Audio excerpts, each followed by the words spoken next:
Consequence Podcast Network. The Psychoanalysis Podcast explores the ways that horror movies examine mental health issues. It deals with mature and sometimes disturbing subject matter, and it may not be suitable for all listeners. It is meant for entertainment purposes only, and not as a substitute for proper therapy. If you or a loved one are currently experiencing mental health difficulties, please contact your local mental health center. Breathe in. Breathe out. Breathe in. Breathe out. Breathe in. Breathe out. This is Psychoanalysis. This is Psychoanalysis, a horror therapy podcast analyzing the horror genre through the lens of mental health. I'm Jen Adams. I'm Lara Understall. And I'm Mike Snoonian.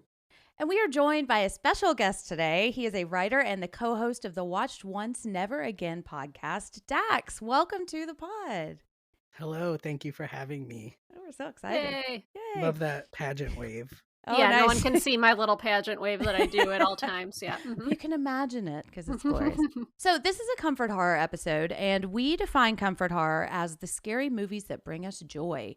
And I am so excited to talk about today's movie. Dax, what are we talking about today? We are talking about It Follows. Woo! It sure does.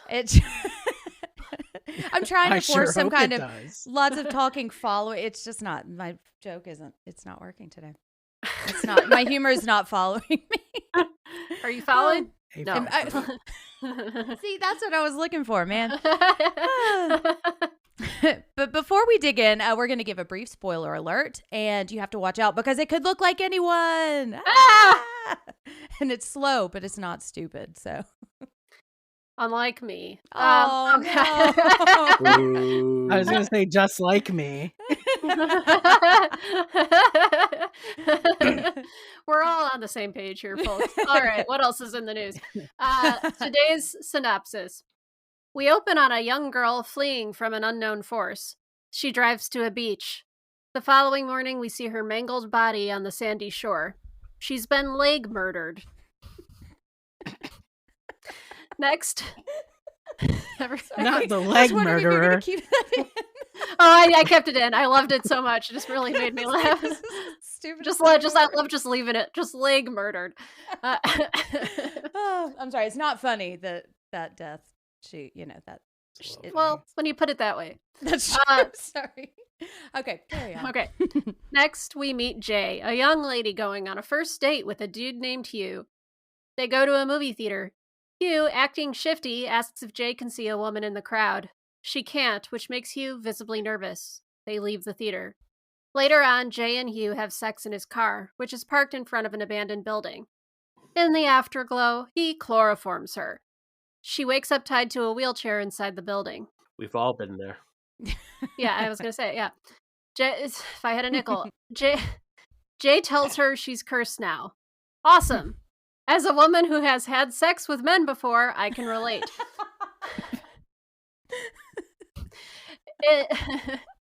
A shape-shifting monster only she can see, will follow Jay at a walking pace until it kills her, unless she passes on the curse by sleeping with someone else. If it kills her, it will return to the previous person in the bang chain, which would be Hugh. Basically, she's screwed. I'm sorry for introducing the phrase bang chain into this. We'll never be able to unhear it now. Just then, they see a naked woman walking toward them. The curse is real, and weird as hell! Hugh flees and drops Jay back at home, traumatized AF. The next day at school, Jay sees an old woman in a hospital gown walking toward her. No one else can see her. Jay gets the fuck out of there!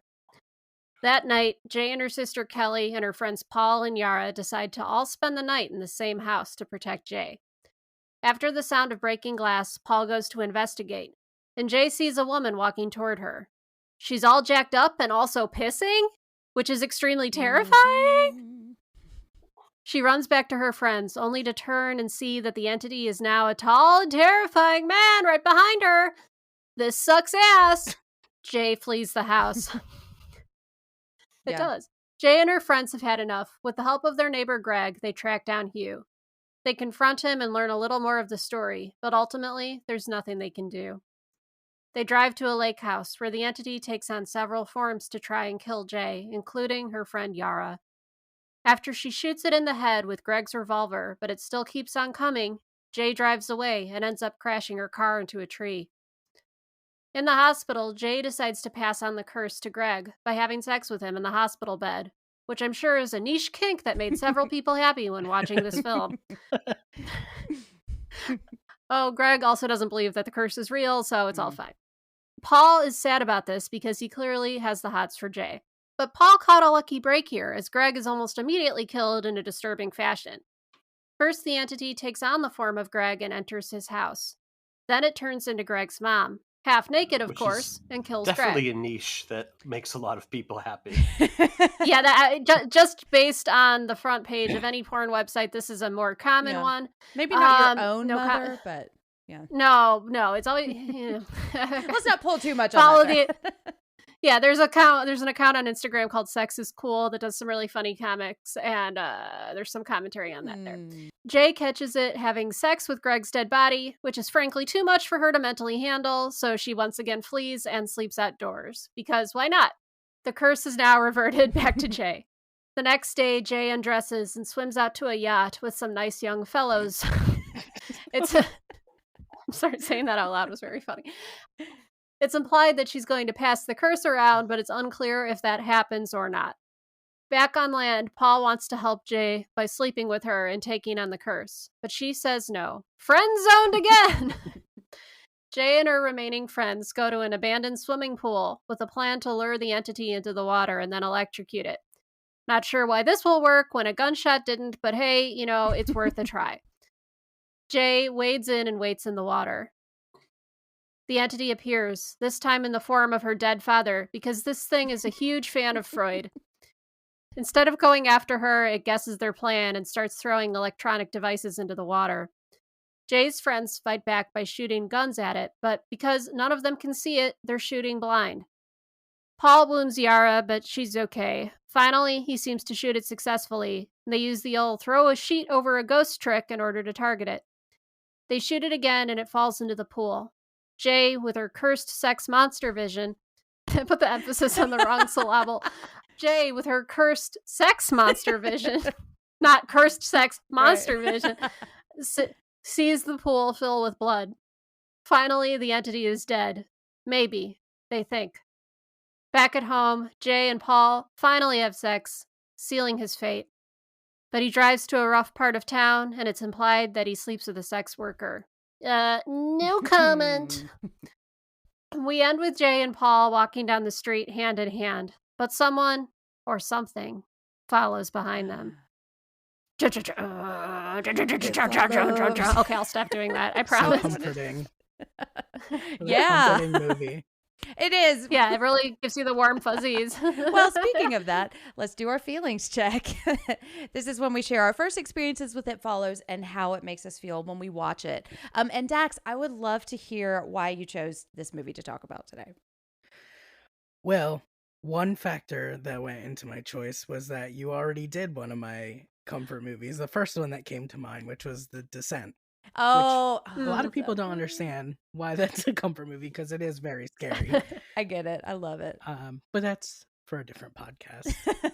So when I first saw this movie, like from the opening scene, I just knew that I was in for it. So I got to see it in a theater. I was very lucky. It was playing in a theater near me. And I'm like right in the middle. And it just opens up around you. And even like the first house that it shows, the house number is 1492, which is like, ooh, it's like a new world, Oh. And that's legitimately how I feel every time I watch it. Like I just feel completely transported, which is very comforting to me because even though it's a very stressful movie, it makes me completely focus on the movie. I do not think about whatever bullshit. Can I curse on this? Oh, yeah, go for it. Go for it. Please join me. It doesn't make me. It makes me just forget about all the bullshit that I'm dealing with, and I solely focus on the movie because it's just like, first of all, it's unhinged. Like in such an organized chaos, which Uh-huh. is my brand, really. Mhm. And just like the water motifs, I find like water very soothing. So when I write or anything, when I do anything really, I prefer to be near water. Mm-hmm. So when I watch this movie and there's so much water, it's very like calming to me. Mm-hmm.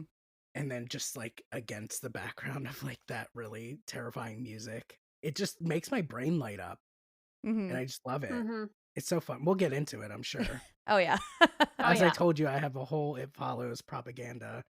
So Please Ooh, so lay it on us. excited. Yeah. Mike, what about you? So I saw this at its premiere at Fantastic Fest in 2014. So was really hyped to see it. I think the director was in the crowd. He did a Q&A after. And it's one of those movies that immediately like blew me away. And it's like a pretty audacious debut. It feels a lot like a classic John Carpenter movie. And Mm-hmm. particularly the way it's shot, it very much has like that Dean Cundy kind of feel in terms of the look of the movie, the color scheme of the movie, and the way shots are framed in the movie. Um, Thematically, it is swinging for a lot of different fences. And if it doesn't knock it out of the park every time, it gets some pretty solid cracks at it. I always debate, like, is this movie about the perils of sex itself? Like, does it take that trope of the slasher movie that sex equals death and then just kind of like turn that up exponentially? Or is it this idea that like death is all around us all of the time? That no matter what we do, you're, even if you're able to avoid it, you're kind of just prolonging the inevitable. Mhm. Mm-hmm. And that the choices that you make, no matter what, like, yes, you might be able to stave things off for a little bit longer, but you're still going to come to like one final conclusion. And this is a kind of a really masterful way of kind of like exploring that metaphor. I read like a bunch of different takes on it. Like their takes on Paul seem to be all over the map, like whether or not he's a good friend or whether he's a bit predatory, which I don't quite understand myself. I have So a I'm note kind of, about that. yeah, I'm kind of interested to hear everybody's like take on the characters as they, and we heard that in the synopsis, like we heard like, oh, the no comment, and I'm in the back of my mind, I'm like, is what Paul did much different from what Jay does when she goes out to the boat? Mm-hmm. In both instances, you don't see the aftermath of what's happened. Why are we assuming that one person gave in to temptation to the other, and why are their actions different from one another if they did? Mm-hmm. So it's just kind of interesting exploring the politics of that a little bit as well. But yeah, it's a fascinating Mm-hmm. movie. I haven't seen his follow up, like On Silver Lake, I think is the name of it, where I think he maybe gets a little bit too self indulgent from what I've read. And I know that there's been talk of a follow up to this movie, and I kind of hope there isn't. I kind of hope that it just stands as a near perfect little indie horror movie that still almost a decade later garners like a lot of discussion. What would you call it? It's still following. It Following follows It people. Follows. It Follow follow. up, circling back. Gone. Circling back to my last email. Right. Laura, what about you? Well, I agree with a lot of the reactions to the film from a sort of just film going perspective. I do remember this one. I saw it in theaters because, it was like the big theatrical experience of that year for horror, and I was really excited to see it in a theater, and it delivered on the experience. I think this is a movie that really benefits from being seen in a theater because it is so immersive and transportative. Yeah. I don't know. It transports you, and and a lot of that is to do with the way that it's shot. The music, there is a mood to this movie that I think surpasses its content in terms of just feeling really dreamlike and pretty and soft. And there's just something about it, despite the fact that it's really disturbing stuff is going on. It has the quality of a dream where you're not sure if you're in a nightmare or not. And, I also remember talking to my friend Jeremy when it came out, and he's from the suburbs of Detroit, and this was shot in the suburbs of Detroit. So it has that, there's moments where they go into the city and you sort of get that like urban decay and like existing on the peripheries of a once thriving society and kind of being in the ruins of that. So you get a lot of those shots in like the abandoned building or when they go into the city. And, so there's, again, there's a lot, like Mike said, there's a lot of themes going on here. And I don't know if it fully realizes all of them, but the combined effect of all of it is just, it's really dreamy. And I don't really know how else to describe it other than that. But so I totally get why this would be a comfort horror movie, despite being really disturbing. And especially like once some of the initial scares have rubbed off, because like once you've seen it, you know that the pissing woman is going to come piss and yada, yada. So the jump scare, because I remember being like really alarmed, in the theater. But then once you've seen those scares, you can kind of just soak into the atmosphere a lot more. So I totally get why this would be a comfort horror movie. I just cannot wait to discuss those politics Mike was just referring to. Yeah. Like, let's really just roll up our sleeves, put on our big politic bibs and dig in, crack it open, suck out the meat. There's a lot here. Yeah. I have I don't know, I've had a journey with this movie, and the first time I watched it, I was like, this is awesome. I loved it because it was like so spooky and atmospheric. And then this is my third watch with it. And I think the first time I just kind of rented it and watched it at home because I'd heard that it was really good and scary. And then I watched it. And one of the things I'm kind of learning, and I've talked about being like extremely empathetic before. And one of the downsides of that is like people with really strong like negative emotions really, really color my responses sometimes. And it's hard for me to, because the second time I watched this, I watched it with somebody who just really hated it and was very vocal about hating it. And it was really hard for me to like counteract that. It was also just a really stressful time in my life. So, this movie hits a lot of really personal things with me, and kind of like I have a hard time with Jay, I think, because I really, really identify with her in a lot of ways that I don't necessarily, that are just hard for me to kind of examine sometimes, So I just have I don't know. I think this movie is fantastic. I think it's shot really well. I think it is like really immersive. It's one of those movies where if you start to really pull some of the details, a lot of it unravels. Like there are some pretty glaring plot holes, but I also don't care because like what this movie gives me is like way more important than like, what is this shell phone thing? Like, I don't care what the shell phone thing is. It's cool. And it doesn't matter. Like it doesn't take away from what I can get from that plot. And what I get is like, I see this as a movie about trauma from sexual assault and just kind of trauma in general, but specifically that. And every time I watch it, I see things that closely align with my experiences, with things like in my responses to it, like years later. And so I think like watching it at this time in my life, after 3 years of therapy and like kind of talking and writing a lot about that, like I was like, oh, like there's a part with the quilt that I was like, that's a thing. I recognize that. I also really love water. I find it very soothing. So I love the motif of water and like water as a safe space, And Dax, I don't know if you're watching Lisi's story, but there is a lot of water as like comfort and emotional like transference there. It's really cool. So I would recommend that. Is it a show? Lisi's story. Yeah, it's on Apple Plus. It's a Stephen King adaptation.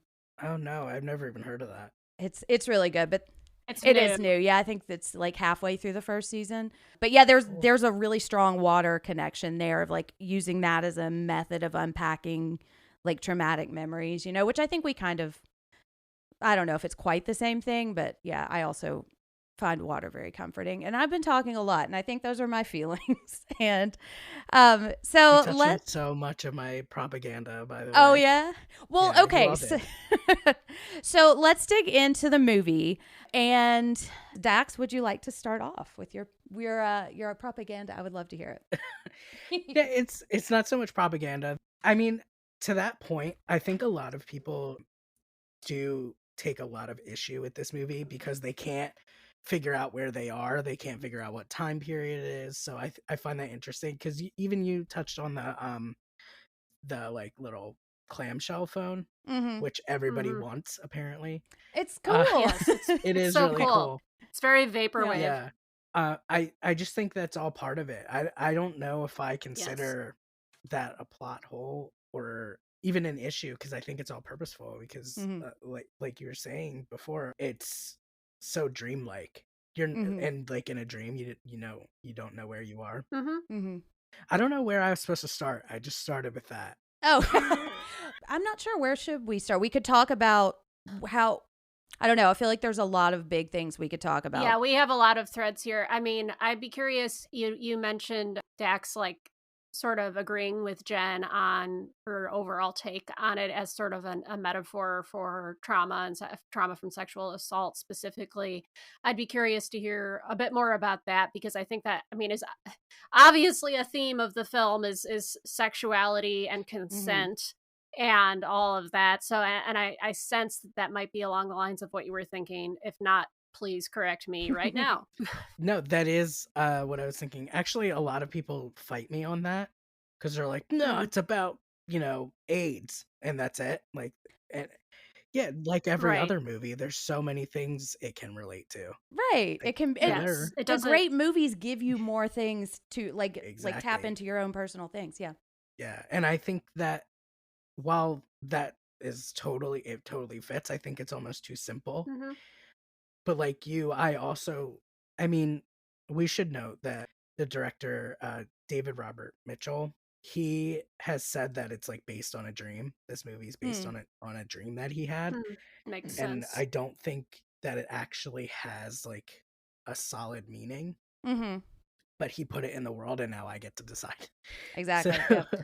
Yeah, which in my opinion is like what art does. Right. exactly. Like Yeah. it doesn't have to have like this is the correct meaning and this is the incorrect meaning. It's like we're all bringing our own experiences to the table and interpreting and analyzing, especially this movie, which feels so dreamy. And I think this is a good example of what horror can do, and it can really, just provide a sounding board or some or a mirror for you to respond with your own thoughts and feelings. Yeah. And so I would love to hear Yeah, yours. the moment Yeah. an artist releases his art to the world, it no longer is their own any longer. Yeah. Like it's open to interpretation for better or for worse for anyone that experiences it. It becomes a completely subjective experience to the viewer, to the listener. So, That's yeah. the fun. Mhm. Yeah. Exactly. Yeah. Mhm. That's why we have Yeah. podcasts. Yeah. Exactly. Yeah. I've always thought of it as like a metaphor for cycles of like trauma and abuse, specifically probably sexual abuse, just because there are so many like visual parallels to like things that people have gone through that might experience. Mm-hmm. So like a big one is something I think that both of you pointed out, which is like the pee monster, the woman who Yes. appears and she's like peeing. Obviously, when children go through sexual abuse, it's probably well known that oftentimes they like pee the bed. Mm-hmm. Greg's mother monster also, like, she doesn't pee, but she like emits water. Mm-hmm. They're also, a lot of them are wearing like pajamas, Mm-hmm. which might indicate, some anxiety around going to sleep at night or nighttime generally. Mm-hmm. The monster also, I have another like theory, and it's probably not like a super uncommon one, is that like your subconscious determines what it's going to appear to you as. Mm-hmm. So Yes. Jay seems to think of her family a lot, and we know it's her family based on like the pictures in the background and stuff that like maybe the camera glosses over it real fast. Sometimes the camera like stops on it. The old woman, I can't tell if it's her grandmother, but it looks like it might be based on that one picture that we see earlier in the film. But we know for sure that later on her dad appears to her naked and in his underwear. Yep. So another like part of this movie is that there really are not very many adults around. And there's only, I can only think of one instance where the adult tries to be helpful, and it's in the very opening scene. The rest of the time, the dad in the opening scene, and then there's like a lady like emptying her trunk. Yeah. But like all the other adults seem to be, drunk or not around. Like even if they're supposedly home, like in that scene with the pea monster, her mom doesn't come out. you know? Right. Right. Yeah. Nobody seems So- particularly concerned that they're gone for like days at a time. Yeah, You know? no one cares. Yeah. So I feel like that could be indicative of like a parallel to feeling like your adult figures in your life don't understand or maybe can't be there for you the way that you need them to be. Even if Mhm. they're present, they're not like present in mind, you know? Yeah. Your characters in this movie are at a transitional age. Like they're at that Yes. developmental stage where they've moved past adolescence and now into young adulthood. Like Jay is a college student. Her younger sister is like maybe a year, maybe two behind her in high school. Like, and her friend group is all in that like 17 to say 19-year-old age range. So you're at that point where you're striking out on your own. Like you're given more freedom and more responsibility, but you're given the ability to explore the world on your own a lot more, and you get to make like a lot more of your own choices. But you also, for the first time, have to live with the repercussions of those choices as well. Mhm. Like Right. part of me of what this movie is about is like this movie not just about like the sexuality of it and like choosing your sexual partners or who you give consent to or what your sexuality looks like, but it's just broader than that, that it's about how every choice that you make has a consequence to it, and they all lead back to one central point of being yourself. Like you're affected by everything you do. Mhm. And for the first time, and that's interesting, where the adults in this movie almost feel like the adults in like the Peanuts cartoon, where they're kind of Mhm. like out of frame and out of focus, and they don't really exist in a very concrete way. And very much like for Jay, her siblings and her friends, like it's very much like that as well. Like they're on their own, making decisions on their own, and they're not quite sure how do we kind of navigate this for the first time. Mhm. Or like A Nightmare on Elm Street too. Mhm. Yeah.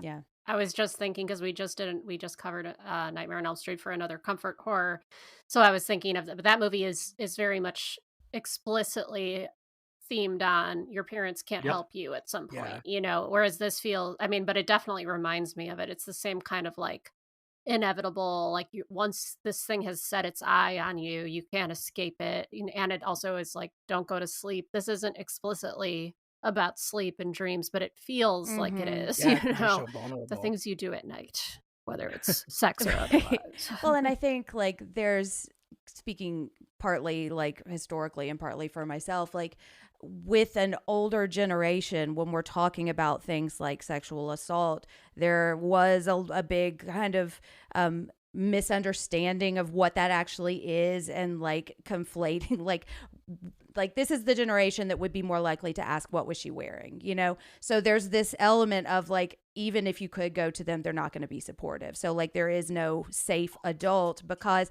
and I don't want to generalize an entire generation, but I feel like there's a level of shame and lack of support just in general there. So they're just kind of figuring it out on their own, you know. Yeah. Which I mean, Mhm. it was impolite.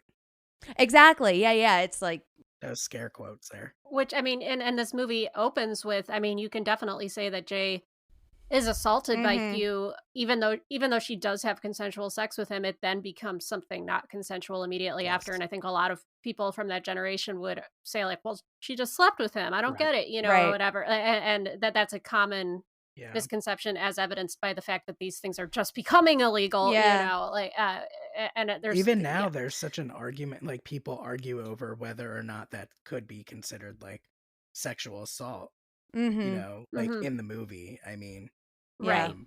which I think it's very clear that it is. I think so too. And that's Right. part of why I really like this movie, is because I think it is a nuanced topic, because so many times assaults like this are not clear cut, you know, and there is Right. like, that's why for so long, like I just watched this episode of Trial by Media where a woman was like gang raped in a bar with men cheering, and still she was blamed for it. And this was back in like, I think 1980 when the trial was happening, but like there's still a lot of that mindset. And I think like it's these kinds of situations that move the conversation forward, because we can clearly say, okay, what happened to her in the late 70s was clearly rape. This is clearly, I think, an assault as well. Let's talk about why it is, why it might not look like an assault to everyone, and talk about how like we can keep this kind of misunderstanding from happening again so that people aren't victimized in this way. Because I think, yes, she does give consent to sex, but she's not giving informed consent because she doesn't know what that sex is going to entail, you know?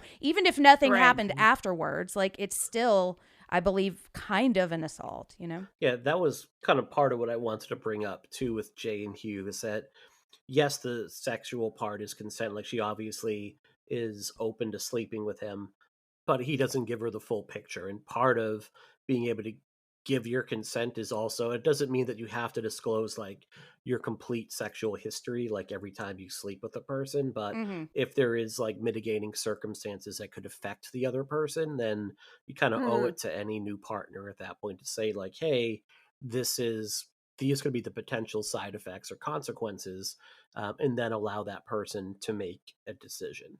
I mean, she very much could have said, like, okay, like, sure, there's like some crazy nightmare demon that comes after you. Sure, whatever. Let's go anyway. I'll take that risk. Although, why would you? Which is kind of That what is Greg does later in the Because film. Greg doesn't believe You know, her. he's like, Yeah. right, because he doesn't believe her. I'm more prone to believe that someone like Greg would be sure, whatever, like, you know, crazy sex demon than Jay would have been. Yeah, absolutely. And that's the whole reason why Hugh ostensibly does what he does, because he knows, you know, that if he doesn't do this, and I mean, obviously we can get into the absurdity of this particular circumstance. You know, I'm almost stopping myself from going too far down the logical rabbit hole of this because it's absurd. However, I mean, I think that like getting into and let me just state that I don't think it's okay for Jay to go past a sex demon onto a bunch of guys in a boat, like without their knowledge. I just want to make that clear. But why the sex worker thing rubbed me the wrong way is, you know, these things don't exist in a vacuum, right? Like, and there's a long history of sex workers being exploited, abused, hurt. It's probably the most dangerous profession, you know. So the idea of Paul knowingly taking this on from Jay and then going and passing it on to a group of people who are historically exploited and abused rubs me a little bit worse than Jay, who has been thrust into this and is desperate and feeling like her life is threatened and did not consent to this in a desperate last move, thinking or considering passing it on to some dudes in a boat. I just think that those are emotionally different. I'm not saying that it's okay for Jay to do that. And the thing is the film doesn't give us any clarity one way or the other about what actually happens. So it's kind of a little bit of a moot point, but I'm just clarifying my thoughts. Yeah, I think it's a I'm with fair you there point. too. I can't really argue against that. Yeah. Right. Well, I think also Paul, like throughout the movie, shows he really doesn't have any respect for women, which is another part of why it seems so pointed that he goes for the sex workers, because he's like, oh, no one will care about these people, you know. And how does Paul show that he doesn't have any respect for women, you might ask? I was going to ask. Yeah. I think because his whole goal for the entire movie is to sleep with Jay. Like, he doesn't even care. Like, he fully believes there's a sex monster, and he does not care about it. All he wants to do is like have sex with Jay, to the point where when she has sex with Greg, a person that she's already been with before, that they kind of allude to that, he's like, but I want the sex monster demon. Like, you know what I mean? Like, why can't I get it? You know, I feel like that is, it just shows that he does not actually have any respect for Jay. And they even say when they were younger, he kissed Jay and then like kissed her sister. Like, he just like wants to get at everybody. I don't know. I mean, everybody does stuff when they're younger, but I just think at his age, it seems really calculated that his whole goal is to sleep with Jay, despite whatever sex monster there may be. Yeah, he does seem very fixated on this, even given all of the risks, which part of me, I mean, I don't know. I kind of look at Jay and because I hear what you're saying and I kind of agree. I think I kind of look at it I forget about the sex monster part of it, honestly, sometimes. And I think like, because to me, it feels like, who am I pulling into this web of trauma that I have, because like unpacking a lot of my own like trauma, like that's hard. And that has definitely affected every relationship for the last 12 years of my life, and it has affected my husband a lot. And so I see Paul willing to take that on with her, and being somebody that she can talk to about that. And I mean, I guess that kind of removes his motivations of wanting to be with her because, he is jealous that somebody else gets to take on this sex monster with her. But I think, like, I don't know. You're being much kinder to him than I am. I think if Paul didn't care about Jay, if he was only interested in sleeping with her, then the minute that like Jay chose Greg, I'm blanking on names. Yeah, the that's the minute name. that like she Greg. chooses Greg over him, he would have been like, "Peace out, I'm out of here." But he also like Paul believes her right away. Like Paul never doubts her story. But where that Greg would break is his like, nice guy facade. Yeah. I think the nice guy facade though is that point to not believe, and if Paul didn't want to really kind of pursue the friendship after, he could have just said, "All right, you're choosing him over me. I'm out of here. I'm done" at that point. And he stands with her despite, a lot of other things. And the whole idea of like, well, he kissed Jay and then her sister. Yeah, he was like 13 years old. Like, God forbid, we're going to be carrying the things when we're 13 that we do that are silly when we're like 18, 19, 20 years old. Like, there's definitely different developmental stages there. Yeah, no, I agree with that. It's just a history of him, kind of casting Jay's feelings aside to me. But yeah, I mean, you're right. You can't like base his adult self on his 13-year-old self. Yeah, I think I don't know if I would say it's that he doesn't respect women like just writ large, but I definitely think he has a fixation on Jay that is something he should unpack. And that isn't necessarily serving either of them in the long run. I do think it's complicated. It's like if he's just like, I'm just gonna stay by her side until she's at such a low point that she'll be with me. I think that's kind of almost like an archetype and that's kind of why I was joking in the outline about getting friend zoned and stuff like that, because I think it's a little bit of it's almost like a stereotype or an archetype of like the best friend that just like waits around like a puppy dog and then that sort of is like, what is that saying about how you view Jay as a person? I think that it makes me uncomfortable on a level that I can't quite articulate. And I don't have any like strong conclusions that I'm drawing here. I'm not about to say that I have some really hard or hot take on this. I'm just saying I get where you're coming from, Dax, and like getting those vibes from him. And I just think that it's complicated because I think at some point in our life we've all played the role of Paul, and at some point in our life we've all played the role of Jay in an interpersonal dynamic that is not healthy. Yeah, that's definitely fair to say. I'm much closer to Jen's reading of it is that Paul is someone that she can like lighten the load a little bit. Like he's able to take some of that burden off of her by listening to her. And he offers to take that load multiple times from her. Oh boy, that didn't come off as... But, I'm sorry, I had to be 5. I had to be the Beavis to your Butthead or the Butthead to your Beavis. But he offers to kind of lift that load from her. And even when she says no, like he still does the best he can to stand by her. And it's, I think, fitting, like when she eventually concedes to have sex with him, it's after they think like this trauma has passed over. Like they think that it's finally over at that point. And that doesn't mean that Paul and Jay are soulmates and they're going to be together forever. It just means that they've shared this one intimate moment, and I don't know what the future is really going to bring for them. Well, and that's kind of what I wanted to say a little bit about Paul, because I think one of the things I think is I really like about his character is that there are a lot of different interpretations of him. And I'm kind of like at war with them both in my mind, because I think he's just really immature, Yeah. And he is taking, and I have a whole soapbox about the friend zone too, because I think that it is bullshit, and I think it objectifies women and commodifies women and relationships, and I could go down a whole road. But That's kind of what I was trying to get at without doing a good job of getting at it. But Well, yeah, I've go been ahead. raving in my brain about that for years. But yeah, he seems very immature, and I feel like he is offering to help take this burden with her. But he also, I feel like he has a really immature understanding of what that is, and like we see them walking down the street holding hands, and that part always makes me cry.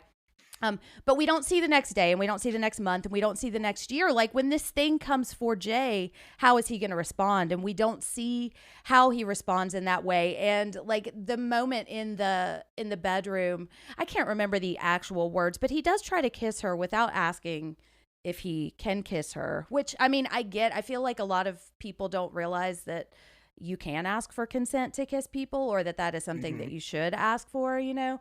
It's just not really part of our cultural understanding of consent that can you just ask if you're going to touch me? You know, that's something that in unpacking a lot of my trauma, I've had to talk about, like, can you tell me before you're going to touch me? Can you like ask for that kind of consent? And I think he just doesn't quite get that, which leads me to wonder how supportive he is going to be for Jay down the road. But I mean, that's the kind of thing that you don't know how you're going to be able to handle it until you're there. You know, like you don't know what you're going to do. I think Greg is far worse because like Greg For sure. basically exploits Jay's situation. He's like, "Oh, yeah, you want to get rid of this thing? Sure." And he uses, I mean, he basically says, jump, we're going to take a ride down to the bone zone, basically. Bone zone, yeah. That was the working title of this film, was The Bone Zone. Yeah. Incredible. Had a hard time getting distribution with that title there. Yeah.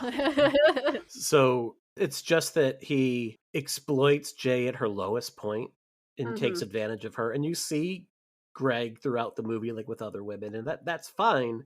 But I think he kind of leads Jay on more than a little bit. I don't know. I agree. They're kind of like the two types of guys. There's like the nice guy. I mean, not that there's only two. Wait, right? Not that there's only two types of guys. Okay, but it's the two types of like predatory guys, where there's the nice guy who is befriending you and looks like someone you know, and is trying to get close to you. I think that's like part of that parallel there. And then there's the other guy who's like, yeah, sure, sex demon. Okay, let's like have sex, you know, and the bad boy versus the nice and guy. doesn't try to make you think that I think Greg does care about her to some extent, but he's not like, oh, I have this like endless love for you, and like Paul.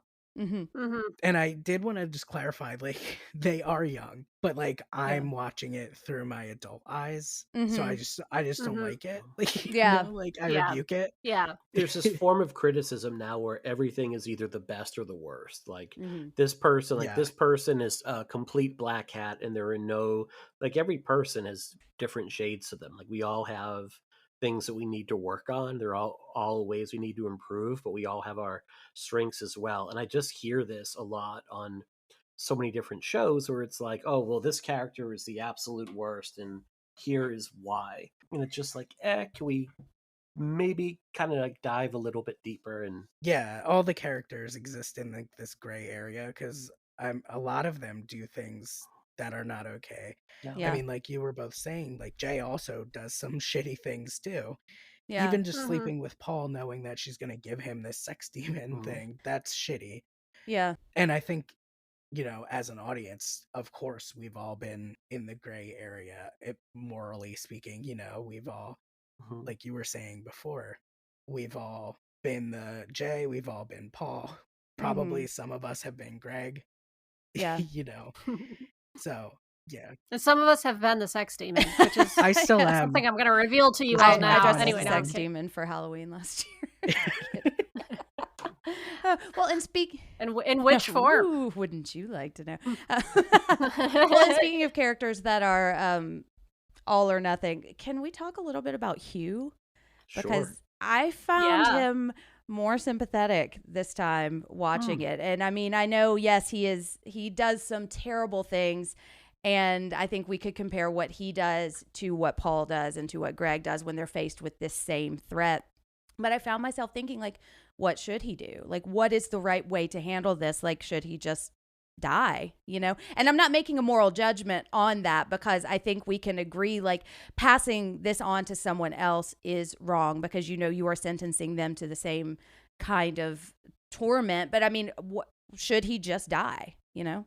I mean, that's kind of the quandary of this whole film, right? Is like, what would any of us do Right. if given this choice? Like, you know, you never know how you're going to behave in a life or death situation until you're in the life or death situation. Yeah. So, like, it's kind of like a terrible curse in a lot of ways, because it's not just you're being cursed to death, but there's an out. Right. And you get to choose whether or not you take that out. And that's a terrible, terrible choice to put on any person. So it's worse than just sentencing someone to death in a way, because it's like, guess what? Now you get to find out what kind of person you Yeah. are. And I think that a lot of people who experience trauma or end up in these kind of situations, whether you're a war veteran or somebody that just was walking down the street and something terrible happened to you, guilt becomes a huge part of the trauma, and having to live with the choices that you make in those life or death moments. When really a lot of studies show that when you're put to the test of whether you're going to do something heroic or not do something heroic, it's more instinctual than it is a higher order brain choice that you make. I'm going real deep here, and I apologize. But again, getting pretty far away from what Hugh does here, but I think it's just it's an interesting existential question. So in that sense, it's like, you can't really 100% blame any of these characters for what they do, Yeah. right? Because they're just being kind of thrust into this cycle of death that they didn't ask Yeah. for. And they're all victims, and they're all the monsters, and that's what people are. Yeah. And I think here you could just break down in some fine detail the gender politics of what each one of them does, you know, Hugh being the most obvious choice. Yeah. And I want to say, just for the record, I am not excusing what Hugh does, and I'm not saying he is not maybe the biggest villain aside from the monster. Just want to be very clear. I just also want to, you know, it's like lots of times when we have abuse, the abuser has suffered abuse themselves, you know. Right. Even if Hugh sacrifices himself, it doesn't end the curse. Like, it just goes back down the chain. So there's really not much. Even if he were to have a moment of tremendous self-sacrifice, like, it wouldn't really amount to much, because it's going to just keep going on at that point. Yeah, which is kind of going back to your what you said in your feelings check of, like, is this a representation of just death, you know? And you know. Sure. And still it's still a representation of, like, trauma, because no matter what you do, it's going to be with you forever. You can't really escape it. And some people do try to, like, not pass it on, but try to get rid of the feelings by, like, acting on them in the same manner. And I like that. obviously, you're not going to get rid of it that way either. No matter what you do, it's still going to come back to you. It follows you. That's like part of the bleakness of this movie. And I think why I think most people like this movie. I'm choosing to believe that.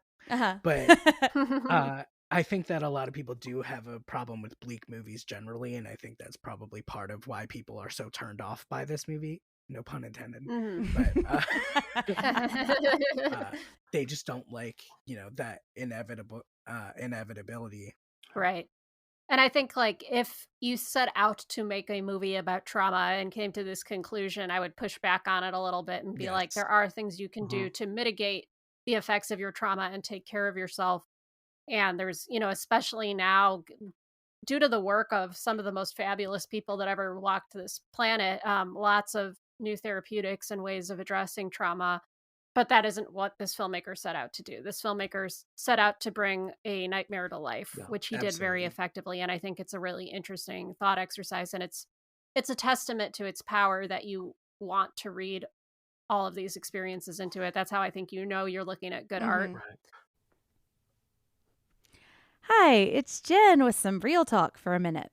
I was very nervous to start the psychoanalysis podcast. I was really excited about the content, but there are so many technical details, and it seemed like something I would never be able to figure out on my own.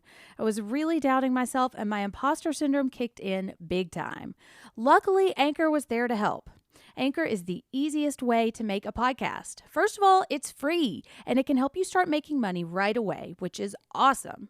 It also has all the tools you'll need to record and edit your podcast right from your phone and computer. Anchor distributes your podcast for you so your listeners can find you on Spotify, Apple, or anywhere else they want to listen. But the best thing about Anchor is it lets me check so many things off my worry list so I can just focus on the content for each show. It really is everything you need to make a podcast in one place. Download the free Anchor app or go to anchor.fm to get started. As Julie James from I Know What You Did Last Summer would say, "What are you waiting for, huh? What are you waiting for?" When I work with patients that have suffered trauma, especially if it dates back to their childhood and they're still either dealing with it head on for the first time as an adult or trying to cope with the after effects of it, I'll usually ask one of two questions, like, how do you want to pursue this? Like, how do you feel like your functioning day to day is? Like, do you need a hand right now of just like getting up in the morning and getting through your day and getting all your stuff done, and then we can dive into your past? Or do you feel like you really need to dive into the effects that hurt you in the past? And usually we start with the former, not the latter. And there are persons Mhm. that have developed, like Laura said, like a number of coping skills where they may carry their trauma with them, but they've been able to kind of minimize the impact it has on them. And I think, Dax, to your point, what you said, I see this a lot online. What you were saying is like persons like act out on their trauma and they go on to traumatize other people and abuse other people, but then they lean on their trauma almost like a crutch. Like it's like, oh, well, I have X, Y, and Z. That's why I'm acting like this. It's like, no, you may have X, Y, and Z, but that doesn't give you carte blanche to hurt other people as well. Like you need to be able to kind of cope and deal with it and not use this as like a mitigating circumstance. But it is something I agree with you. I think we do see persons that haven't developed that sense of coping just use it as a way to kind of hurt other people because it helps them feel better. Like they may not feel good, but because someone else is hurting, they themselves feel a bit better. Well, and there's a feeling of not wanting to be alone too, like wanting to have someone else know how it feels, which is, I feel like especially with sexual assault, like it's such like a secret thing a lot of times. And there are a lot of really valid reasons why people don't want to talk about it and don't want to share. So that's when I see like the temptation, like Jay really, really resists spreading this, and she just kind of, I feel like that's the only real out that she sees other than just kind of giving her life over to it. And like speaking of to like the power of this movie, I think there really aren't clear answers, and there aren't really clear answers in life other than like toppling the patriarchy. But that like I love that like it brings all of this up and it allows us to kind of examine. And I feel like I was going somewhere and I can't remember where I was going, but. And I mean, you said something interesting there to me about being alone. The cruel nature of trauma is that it gets you stuck in a memory or stuck in a series of memories or moments of time, and it leaves you alone there with them, kind of just preying on you. And a lot of times people, struggle to make connections and have healthy relationships and interpersonal dynamics in the wake of trauma. And this movie, now that you mention it, like Jay is surrounded by this support system that is helping her, not just Paul, but also, her sister and Yara, these people like who really have no reason to stay with her through this other than they care about her, I mean, there's a lot of people who would just flee in the face of something so overwhelming.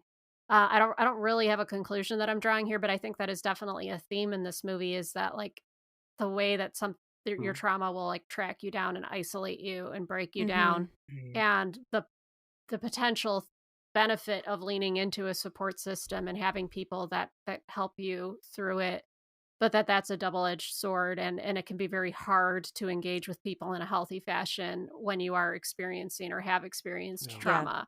Again, I have no big conclusion I'm drawing from this. I'm just saying words. Go ahead. Oh, no, you first, guys. All of us. Go ahead, Dax. We all have I was thoughts. just going to say, notably, none of them can really help or understand until they've each gone through it. Was that what we were all going to say? Kind of. I was going to look at some of the visual language of this film and how it depicts Jay's state of mind after Hugh's assault on her. Number one, you have like the neighbors who see Jay come home and they see the police at the home, and the mother's reaction is like, those people are such a mess. Like, the reaction isn't like, oh my God, something terrible must have happened to them. I hope they're okay. Like, we should go check on them. It's like immediately the blame goes right to the victim without any Mhm. consideration like something could have happened. The cops who question her make it out to be like she's the one that did something wrong, but you Mhm. see her interacting with the doctor in the hospital, and the doctor barely interacts with her. Jay's just like another number in a long line of persons, like just kind of getting through the line, step one, step two, step three. Okay, you're all set, move on. Like, it's an assembly line that never factors in the individual. The perspective of the camera shifts, and this is where I think you see a lot of like the Dean Cundy influence in the way this is shot. Is there are a lot more wide angle shots after the assault of Jay. And what you're getting is like her perspective of the world around her, where these previously safe spaces for her, like her pool, where she got to like float in the pool on a nice kind of warm day.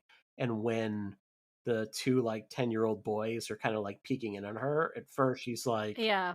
oh, you boys. Mhm. Now it's like that space is no longer safe for her. And you see how much visual information she's trying to take in all at once. You see it in the courtyard. And that's watching this movie. I'm always trying to pick out, like, okay, where is it right now? Mhm. Like, can I find it? You Hmm. see her, like, always scanning and never feeling like she can be safe anywhere any longer. Which is Yeah. hypervigilance, which happens after Yeah. a trauma. You know, that's actually Yeah. brilliant. Yeah, and we talked about that, I think, in our Invisible Man episode. And that was something that I noticed a lot this time too, of like not wanting to Mhm. be in enclosed spaces, wanting to make sure you Yeah. have several different exits, which is something that I do and I followed. And I love there are times when the camera is just on Jay, like when Yeah. he's moving her around in the wheelchair, so we just see her reaction. There are times like when she's driving through the cornfield or whatever that field is, like we just see what she is seeing, and it's a very chaotic kind of threat. And I think that really kind of gets you into her mindset, like what is she seeing right now? And I think now that I'm thinking about it, I think this movie does kind of have a lot of parallels with The Invisible Man, like Yeah. really kind of getting you into the mind space of Jay and what it feels like. And I kind of have this obsession recently with like making emotional pain visible on screen. And I just wrote this thing about Uncertified Forgotten about this with Daniel Isn't Real and the Babadook. And I think when you can effectively do that, it makes your movie so powerful. Like I look at the lady who's peeing, the pee monster, and I think, okay, because especially with the nature of Jay's assault, like there are not very many physical wounds on her body from her interaction with Hugh. But that doesn't mean it doesn't hurt, and that doesn't mean that there is not pain on the inside. So I see her looking at that woman who's peeing and like half dressed, and I'm like, okay, that's what she feels like inside, and that's what it's manifesting. That's why this is the monster she's seeing right now. And I think it's just really a really subtle way of capturing like this feeling of like there's something wrong with me. I'm broken, you know? And being violated. Exactly. Yeah. And like not being able to get this out of her head, you know? Yeah.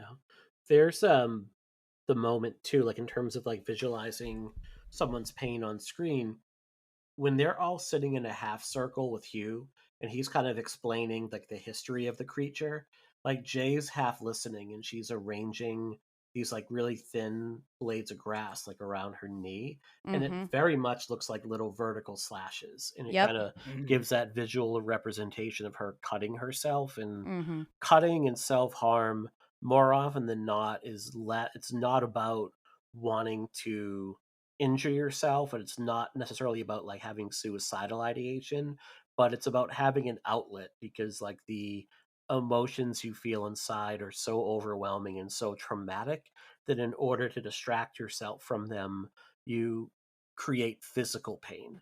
And Mm-hmm. usually that is cutting or other self-injurious behaviors, which Yeah. I love that reading of those like blades yeah. of Mhm. grass. Ah, Mhm. I didn't. Yeah. Even just the word Yeah. Right. blade, yeah. And Yeah. that scene always makes me laugh because he was like, "Do you guys see that girl right there?" And they're all like, "Yeah." Yeah. Right. That Yeah. something I love about this movie. I mean, it's a little off topic, but you can always find something new. Like Mhm. almost every I've seen this movie, as you can probably guess, too many times probably. But even I rewatched it, a part of it this morning, and I noticed something I'd never noticed before.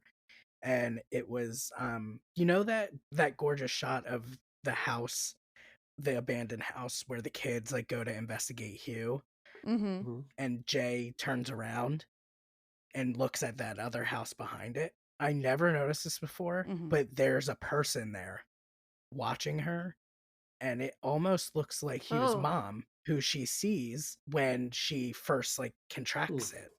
And Mm. he's, or not Hugh's mom. No, it Oh. is Hugh's mom. Sorry, I'm getting the moms mixed up. Okay, There's so too many moms, you know to Too be when many and honest. not you know enough. when Yeah. Hugh like yeah, when Hugh first gives her the thing and she's in the wheelchair, she sees that Mhm. naked woman coming up. hmm That's Hugh's mom. Yeah. And the person I didn't never watching made that her, either. connection before. yeah, Yeah. that's why she like looks at her all weird, because like her first meeting of her was like when she was like butt naked. Mm. Mm. When she opens the door, Jay's like Oh, looking at her. God. What's that? I Too just many never I times made didn't I've that seen either. it. connection. Too That's many awesome. times. But when she turns around and at the abandoned house, it looks like Hugh's mom is watching her. However, you know that in the scene where she goes to Hugh's actual house, they're in that big field out back. So it can't Mhm. be out back of that house. That's something Mhm. that like hmm really like trips me out about this movie, is like you cannot like get a grip on where you are at any point. And Mhm. like a lot of hmm people take issue with that, but I find it actually comforting that I can't figure out where I am. I don't know what time period is. I don't even know what the weather is because they're all wearing Mhm. different shit. Right. Like, I love that. But yeah, I mean, I just thought of that when you brought up the blades of grass. Yeah. I try not to go too far down the like other people's takes rabbit holes with movies, especially right before I'm about to analyze or talk about it, because I don't want to have my like perspective tainted, I guess. Mhm. So it baffles me that people don't like that about this movie. Like, Yeah, to me, that's this movie's one of the movie's biggest strengths is its dreamy, trippy quality, that leaves you not totally sure what time. It gives it a timelessness, which I think a lot of like if her shell phone was like an iPhone 6 or something, whatever was agreed. popular in 2014, that would immediately date it to that moment in time. And I love that it feels like it's taking place in a world outside of Yeah. time. And I think there's also I an don't know. element of dissociation too, that it's kind of modeling. hmm Like, if for Jay, I imagine there's going to be a clear like paradigm shift between the event, like before the event and after. And like, it is kind of harder to like know who you are after that. And like the scene that always gets me is when she's looking at herself in the mirror and she looks like down her underwear. And Yes. I've cried on podcasts about that scene before. So I'm not going to hmm now, but yeah, it's just this idea of like I don't know who I am anymore. I don't know what, like, the safety I've just kind of assumed every day is gone, and I don't know who that lady is in the window or if she's even there. And maybe, and that's the whole like, it's brilliant that she's the only one that can see the monster, because it's like, Hmm. is this a person I know that is safe, or is this is this stranger going to attack me? It's just like there's this paranoia and hypervigilance that you live with every day, that comes and Uh-huh. goes. And I guess Yeah. sometimes it's more present than not. But yeah, it's just it's really smart. And I think the reason it's smart is because he wasn't intending it to be smart. He just like kind of wrote the story about human characters and how they would respond. It feels sometimes when you don't go into something with an agenda, you accidentally kind of tap into this collective unconscious and like these things that are sort of universally Mhm. true as a writer or filmmaker. I say that I have no idea if that's actually true, but it feels true to me in I this Yeah. like how moment. you So, said it. Your use of the word agenda made me realize that I said propaganda earlier when I Oh. meant agenda.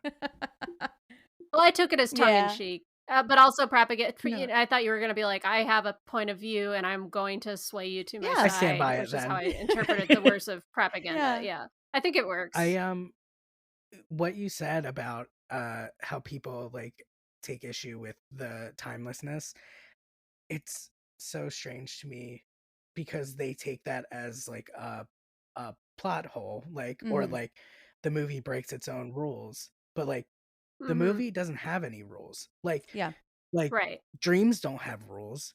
Hugh does Mhm. not know what he's talking about. Like he's just Right. Yeah. gleaning all this information just as guessing. he goes. Yeah, because probably no one told him Mhm. about it. Mhm. He probably just He like had to figured figure it it out, out, and then and all he's these kids Yeah. are just figuring it out. That I don't know what's not to love. I love that. Yeah.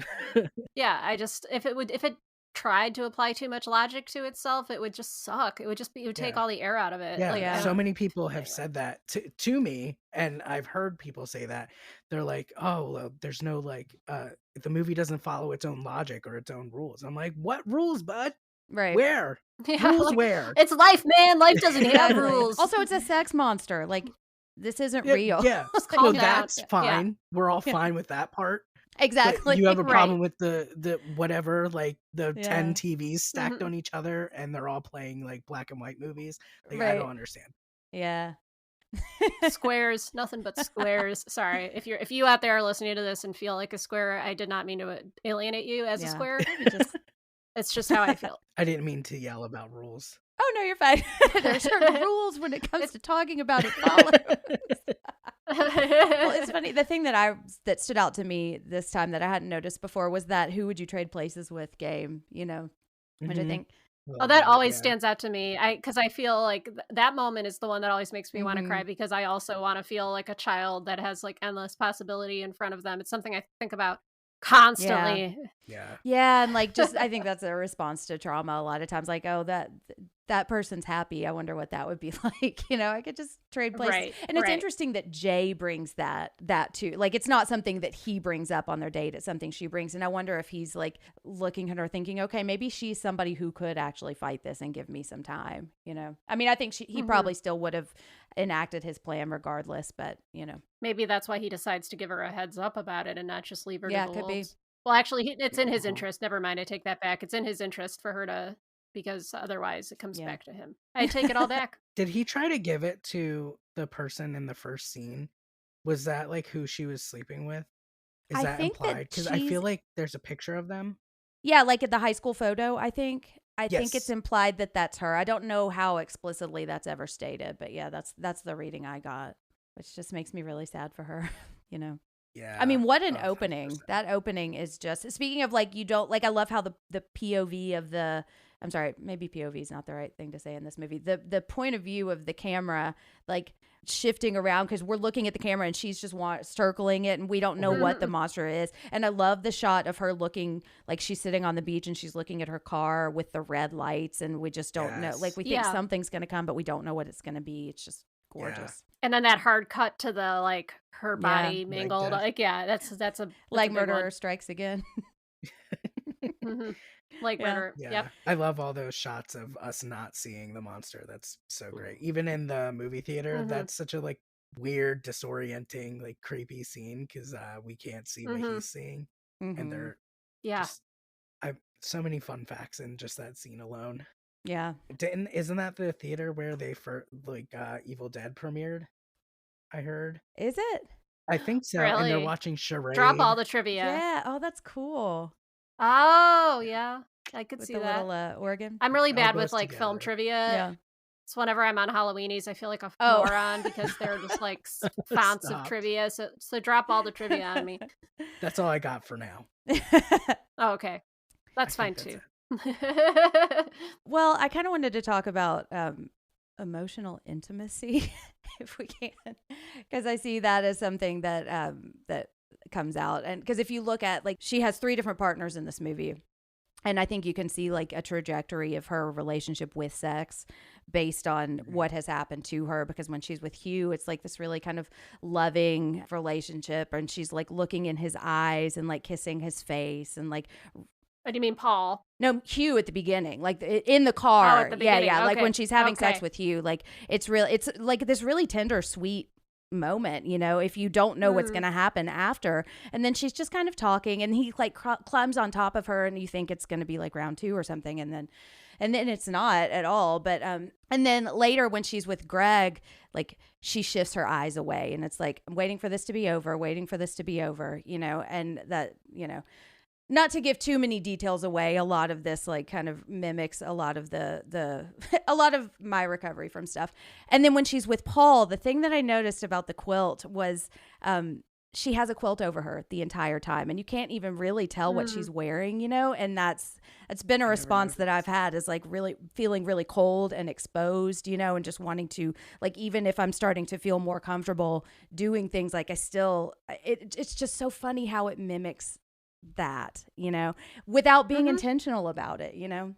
Yeah, And that's what wild. I think the kind of, because I didn't like Jay for a long time when I was watching this movie, because it's like, she's not beating anything. She's not empowering herself. But I think like that going through the motions of that trajectory and like finding the ability to be intimate with other people, that's like a form of empowerment that she can find that makes me kind of appreciate her story a lot more. I don't necessarily like walk out like, hooray, you know, but it's like she's holding hands with Paul, you know, and she's pushing herself to grow and heal, which is like a lot more realistic or true to life than a lot of movie heroines that are like turned into total action hero badasses like halfway through the movie, which is, I think, as I've mentioned before, a standard that is really hard to live up to, and you can spend a lot of time beating yourself up thinking like you're not badass enough or something when you're in the face of horrific life circumstances.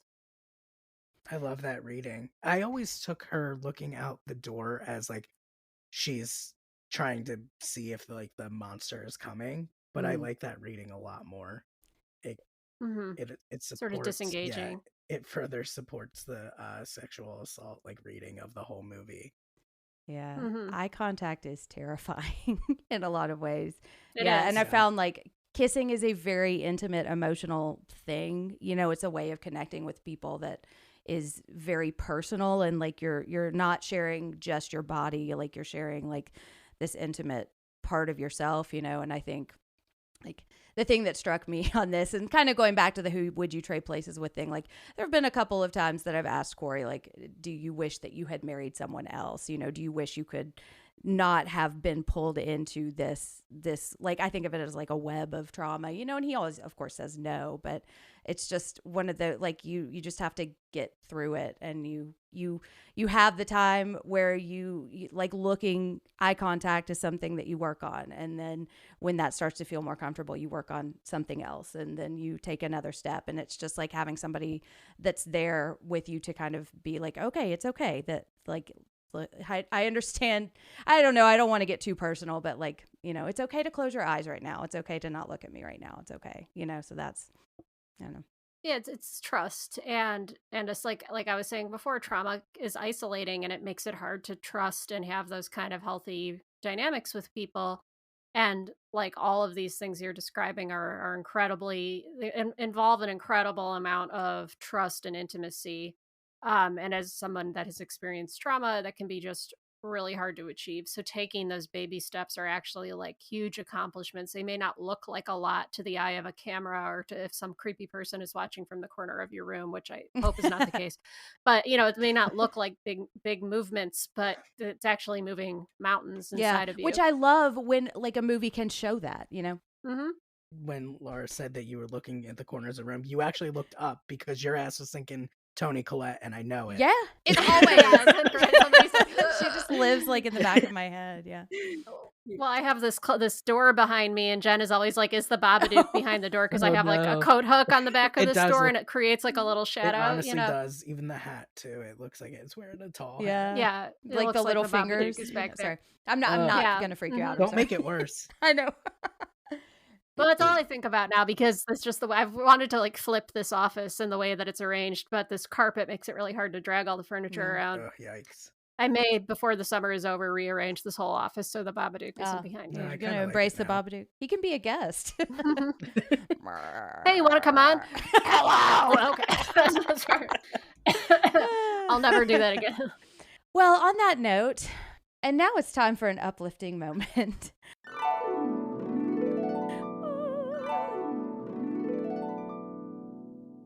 And this is where we share any grounding or coping techniques and any self-care that may have been particularly effective for us recently.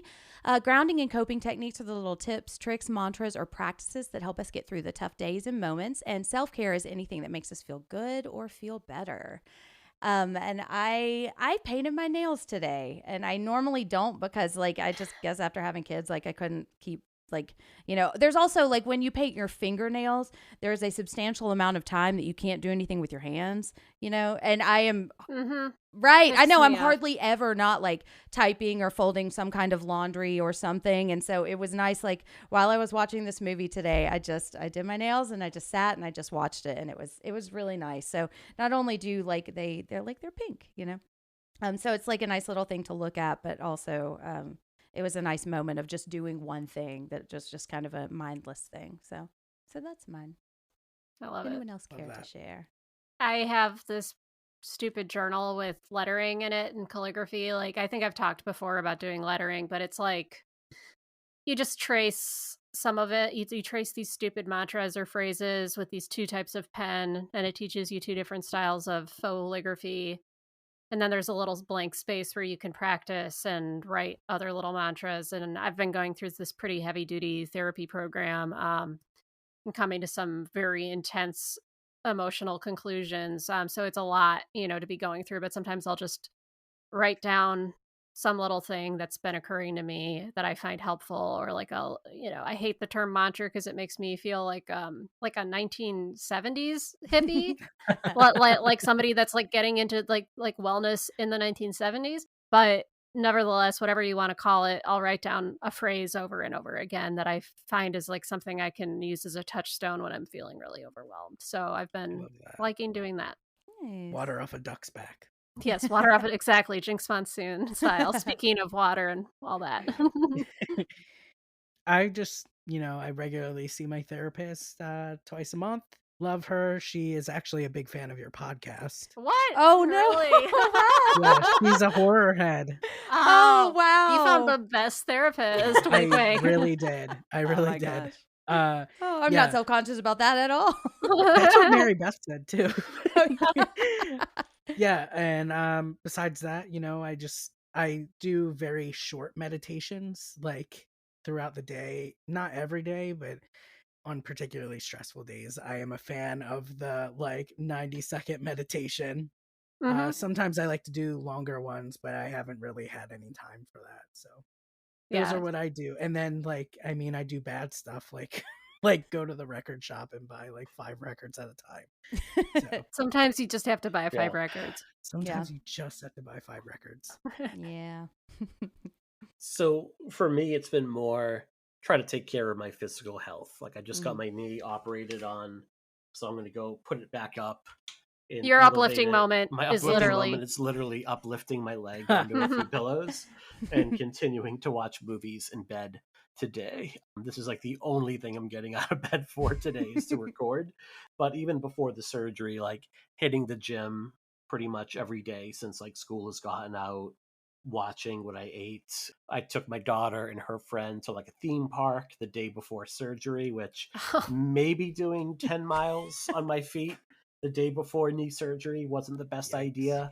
Just roll up and you're like, Maybe. fix me. I really fucked it up yesterday, so help me out. Yeah, Get my maybe money's worth. getting jostled around on some of these roller coasters, but it's been an absolute that to me. I love theme parks, so that was really fun to kind of go to. So yeah, it's really just trying to take better physical care of myself. So I find the better I do with that, the better my mental health feels. The more energetic and lively that I feel. So which is not today.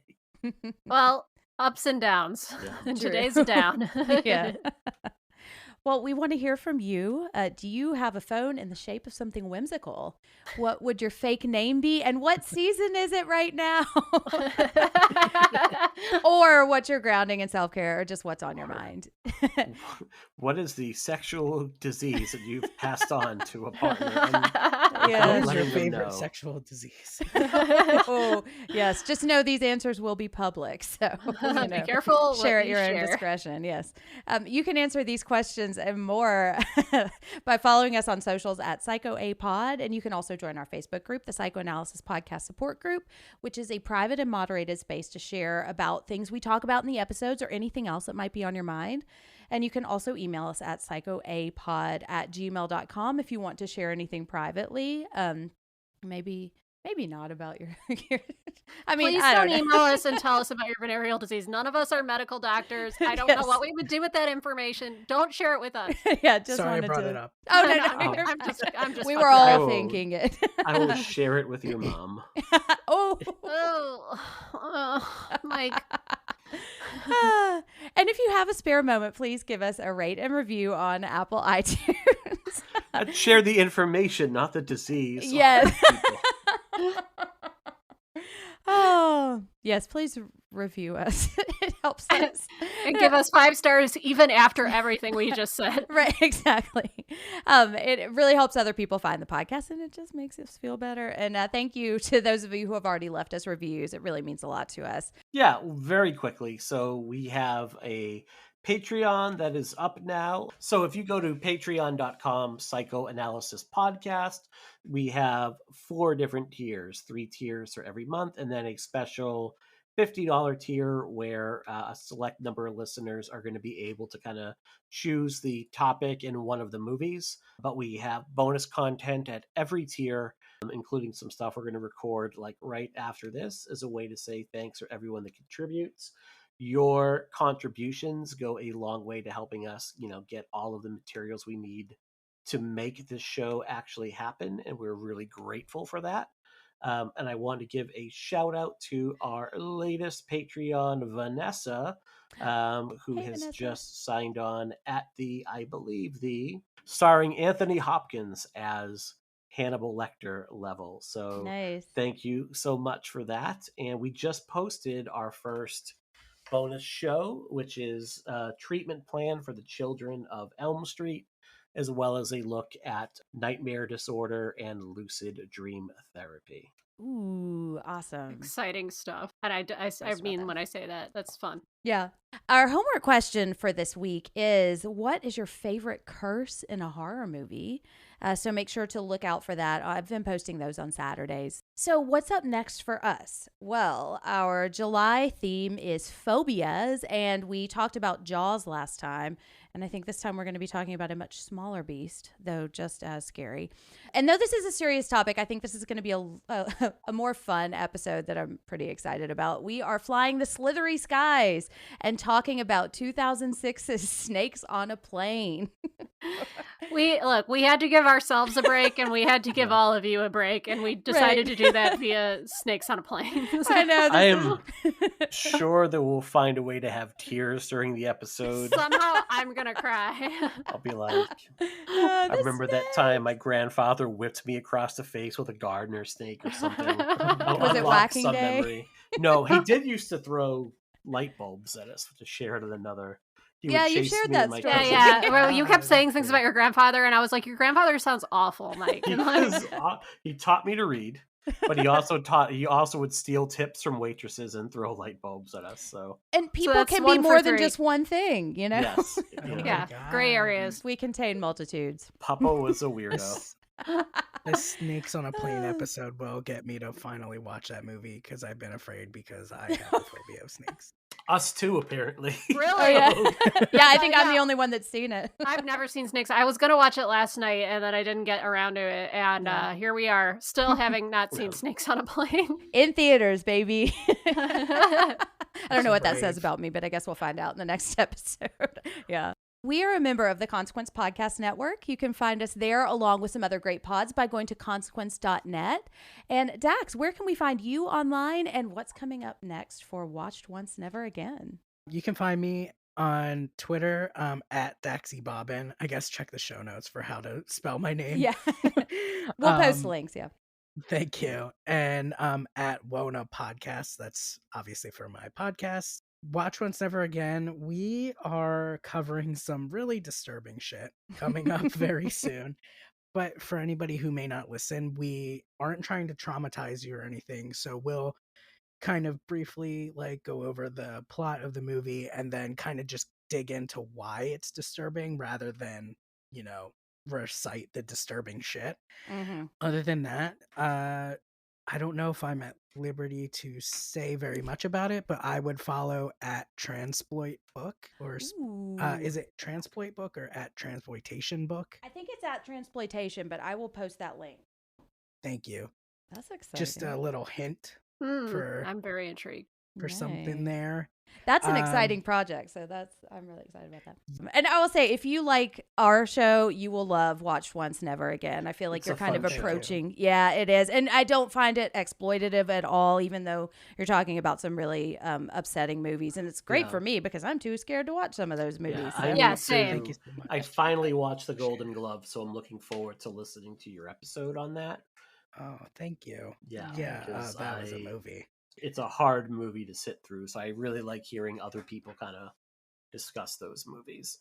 There needs to be a word for appreciating the fact that I can talk about a lot of different shit with a movie that doesn't imply that I like the movie, you know?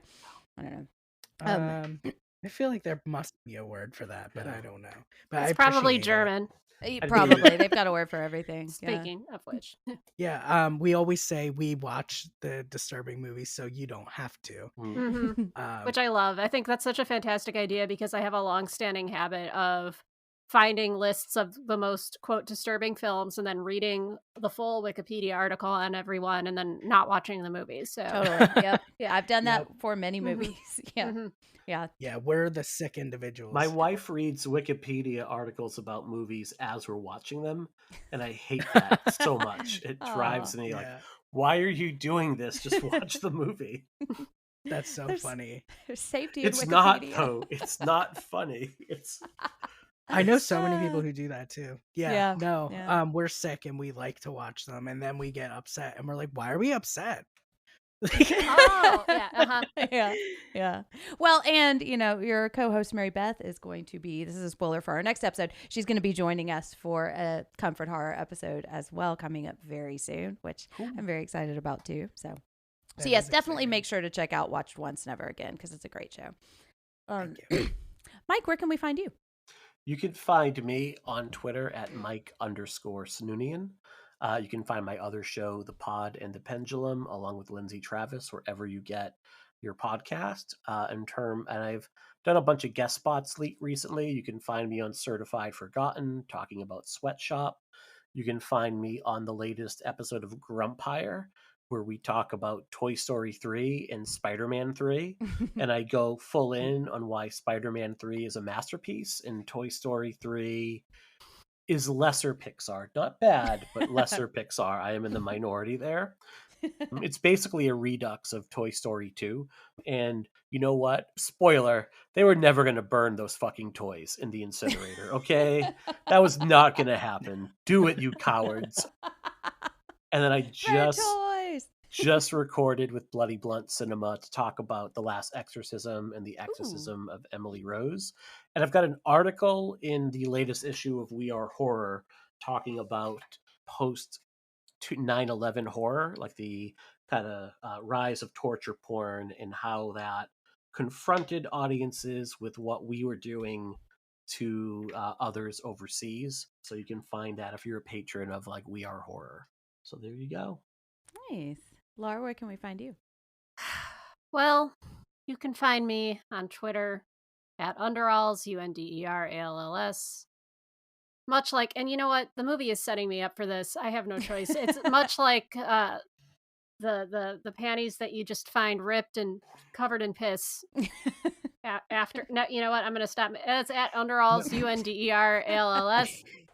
Look. Just imagery from the movie. I have to just theme my sign-offs around this, and I had no choice. That's where you can find me on Twitter. And I'm occasionally on the Losers Club and Halloweenies podcasts as well. That's it. I got nothing else going on. I'm just sitting here making shitty air dry pottery in my very humid apartment. Oh, it's cool pottery. Jen. Mean mugs. You can find me at Jim Ferratu on all of the socials. You can find me also co-hosting the Losers Club, and we have a lot of really fun and exciting stuff coming up, including Castle Rock Season 3, our dramatic script reading audio drama thing, which is Yes, so I have much a fun. very small role in that. Very, very small, but I did enjoy recording It it. was really fun. And we're wrapping up coverage of Lacey's story. And then you can also find me on the White Ladies in Crisis podcast on the Anatomy of a Scream network, where we're talking about the Apple Plus show Physical, which is so much fun. If you like Glow, you will like Physical. And yeah, just writing stuff and taking names, I guess. And yeah, that's where you can find me. And yeah, so that's our episode on It Follows. Dax, this was so much fun. Thank you so much for joining us. It was fun. It was emotional. It was wonderful. So thank you so It was much. a time. Yeah, Thank we you. had a time. I appreciate it. Oh yeah, We thank had you. We had a time. Listeners, thank you for spending time with us. Please make sure to take care of yourselves and each other. And with that, let's sign off. We came here to chew bubblegum and take care of ourselves. And we're all out of Bubblegum. Yay. Whew. Thank God we have pain meds.